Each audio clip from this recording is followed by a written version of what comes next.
Good morning, everyone. So, for today, we will discuss a new topic, and this time we will be having Unit 9. Ang Unit 9 po ay about sa grammar review.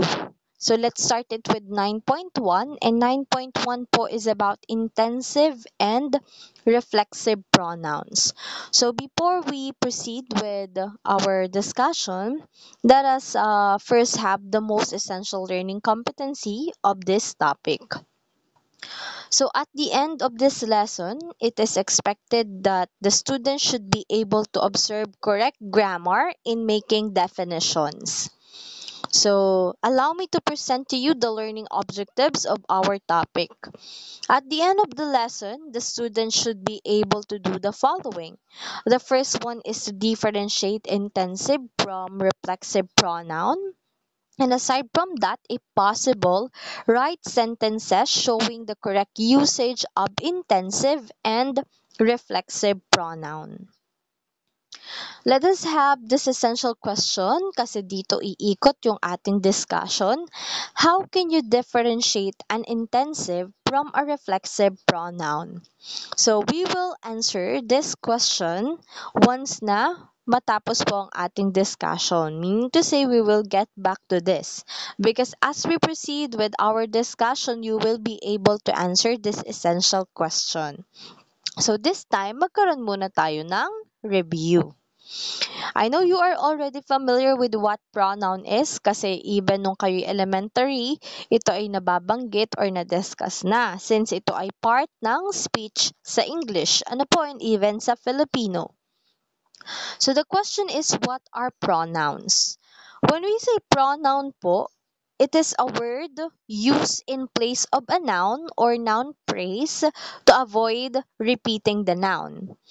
Pronouns can refer to people, things, concepts, or places and function similarly, to nouns in sentences.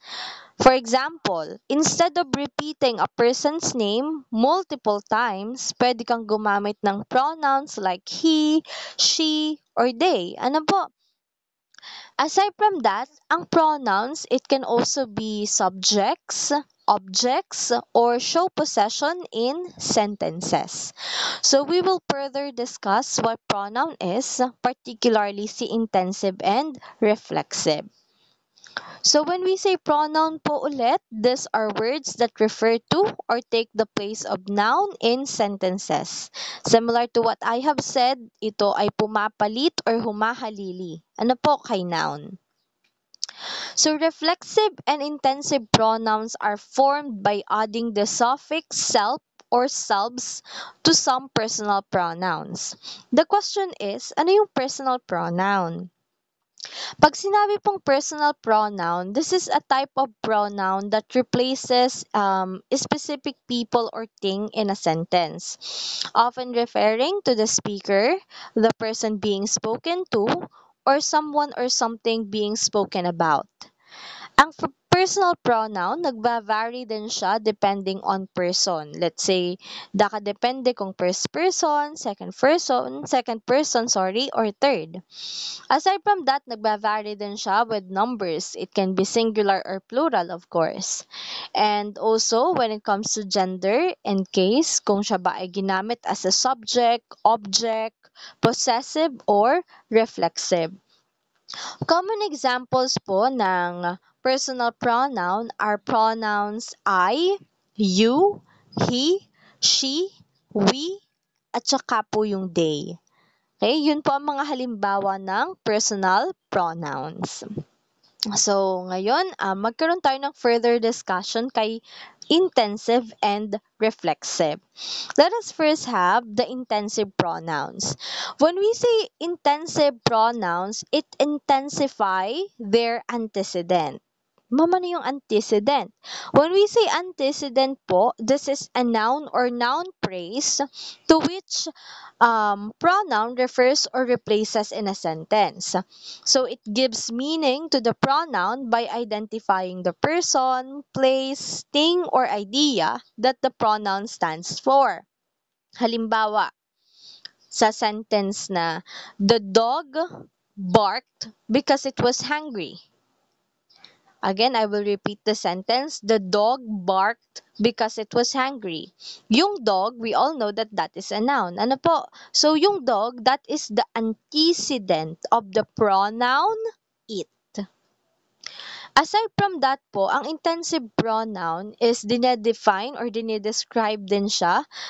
It may be placed beside the word they refer to or at the end of the sentence. And their absence does not affect the meaning of the sentence. Kaya si intensive pronoun is not necessary for the sentence's meaning. Kumbaga, tatandaan nyo po ito, this is the clue or the hint. If the sentence still makes sense without it, that is intensive. Tatandaan nyo po yon. If the sentence still makes sense without it, that is intensive. So let us have examples to make it clear. So we have here the first example. The teenagers themselves look for part-time jobs. So we have here the antecedent teenagers. And ini-intensify po ito by means of the underlined pronoun, intensive pronoun themselves. Kahit tagtagin mo si themselves, hindi maiiba yung sentence. Let's say the teenagers themselves look for part-time jobs. And then let's try na tagtagin si themselves. The teenagers looked for part-time jobs. Still, the meaning of the sentence is the same. Ano po? Another example. Anna baked the cake herself. So we have here the antecedent Anna and yung herself ay ginagamit to intensify. Ano po? Anna. Nakukuha? So let's say, Anna baked the cake. Walang nagbago. Ano po? Another example, she herself completed the entire project. So, we have here the intensive pronoun herself to intensify she. Ano po? Another example, the president himself addressed the nation. So, we have here himself, the intensive pronoun himself, and yung ating antecedent na president, ini-intensify lang po iyon. And if ever natagtagin natin si himself, the president addressed the nation. Nothing changes. Ano po? Another example, we ourselves witnessed the event. So, let's say, tinagtag natin si ourselves, still the meaning of the sentence is the same. We witness the event. So, si ourselves, ginamit lang to intensify the sentence. So, ganun po ang function ni intensive pronoun. So, again, when we say intensive pronoun po, it intensify their antecedent and their absence does not affect the meaning of the sentence. Walang nabago, still the same. Ano po? So now, let's move kay reflexive. When we say reflexive pronouns, these are used as direct object, pwede ding indirect object, or objects of the preposition. And unlike ni intensive, si reflexive pronouns are very essential to the basic meaning of the sentence. So again po, when we say reflexive pronouns, these are pronouns that refer back to the subject of the sentence or clause, showing that the subject and the object are the same identity. So, ang reflexive pronouns, similar to intensive, they always end in self kapag singular, selves kapag plural, and nag-i-include ng forms like myself, yourself, himself, herself, itself, so on and so forth. Ano po? Reflexive pronouns often function as direct or indirect object, indicating that the action of the verb is performed on the subject itself. And katulad ng sabi ko po kanina sa inyo, unlike ng intensive, ito ay very essential kasi nagsiserves as the object of a verb or proposition when the subject and object are the same identity. Ganun yung function ni reflexive pronoun. So, ang hint is, if the sentence loses meaning, yun po ay reflexive. Again, I will repeat. If the sentence loses meaning kapag wala yung pronoun na yon, that is reflexive. So, let us have example po. John made himself a coffee. Again, I will repeat. John made himself a coffee. So, yung himself dito ay reflexive pronoun. So, in this example, the reflexive pronoun himself ay ginamit to refer to John, the subject, and functions as a direct object, or sabihin natin the object or a person who directly receives the action that answers the question whom or what. We have here the sentence, John made himself a coffee. Si John ay gumawa ng coffee para sa kanyang sarili. Ano po? Pero let's say, tinagtag natin si himself. John made a coffee. Si John ay gumawa ng kape. Now, hindi na masagot yung tanong na para kanino yung kape. Okay? Kumbaga po, nag-iba yung meaning ng sentence. That is reflexive.